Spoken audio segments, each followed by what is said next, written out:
So I'm not against religion. I mean, quite the opposite. I actually appreciate everything, all the knowledge, all the wisdom, all the philosophy that the books teach.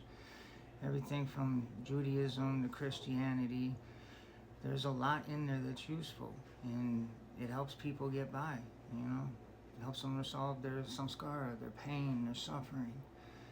What I don't appreciate is certain religions that try to force their knowledge onto others. For instance, I think that Jesus was a very highly intelligent person, and I know for a fact that he meditated deeply to come up with the answers that he did.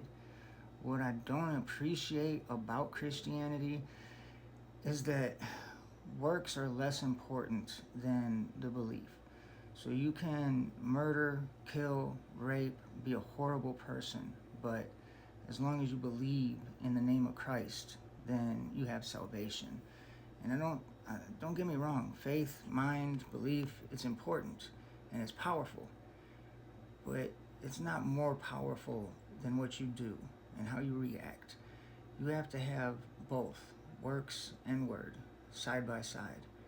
Otherwise, what is it Christ said, that words without works mean nothing, they're meaningless? That's 100% truth. And I think that Constantine was his name. When they put the Bible together, it said that they chose the books that made him seem like more of a god than a human in order to control the population, because Christianity was easy to control. Turn the other cheek, bow down, listen to God, listen to Christ. So they knew that by controlling the word and manipulating the information, they could control society and manipulate the world. And I'm not saying that's 100% fact. I'm just saying that some of those instances are truths, if not all of them. So you have to be very wary when it comes to what to believe in a certain book or group of books, because we don't have access to all the information.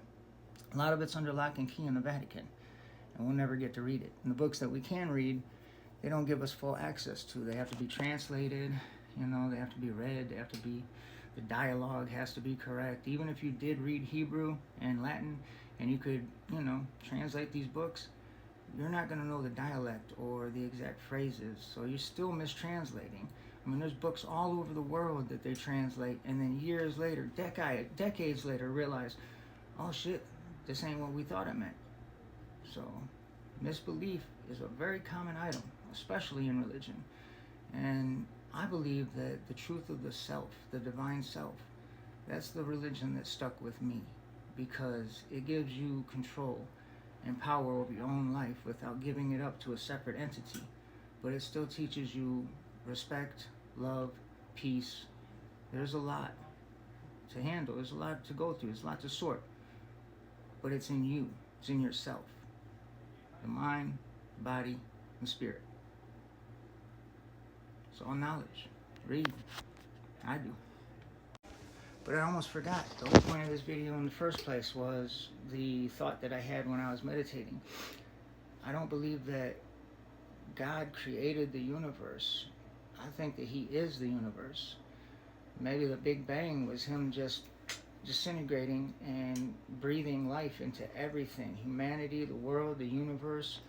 It seems like to me that every single atom in existence has a piece of God. And that's where you get that divine truth and that divine energy and the divine mind. There's people in this world that you just can't live up to. They have expectations that are higher than you could imagine. They're people, they're human, but they're on another level. Like when you read the Bibles and you read about these prophets, you realize, like, these are real people. They're people. They're not holy. They're not warriors of God. God didn't just birth these people and poof, give them magical powers. They're just so strong mentally and so capable physically that it seems like divine energy. But that is the divinity of the human nature. And people really have this within them. But anxiety, anger, emotion, and all the negative aspects of life, it takes you right out of that sucks it all out of you, puts you in a whole mess of dysfunction and irritability and impatience. I can't wait to get this, or I can't do this, and how dare they? You know, it just seems like one thing after the other piles on top. And that's because you're not dealing with the situations as they come. You're letting them pile up, and then you're getting frustrated because there's a whole mountain of problems to deal with. You gotta look at yourself, observe the observer on a daily basis. And over a period of weeks, months, maybe even years, you'll see real progress.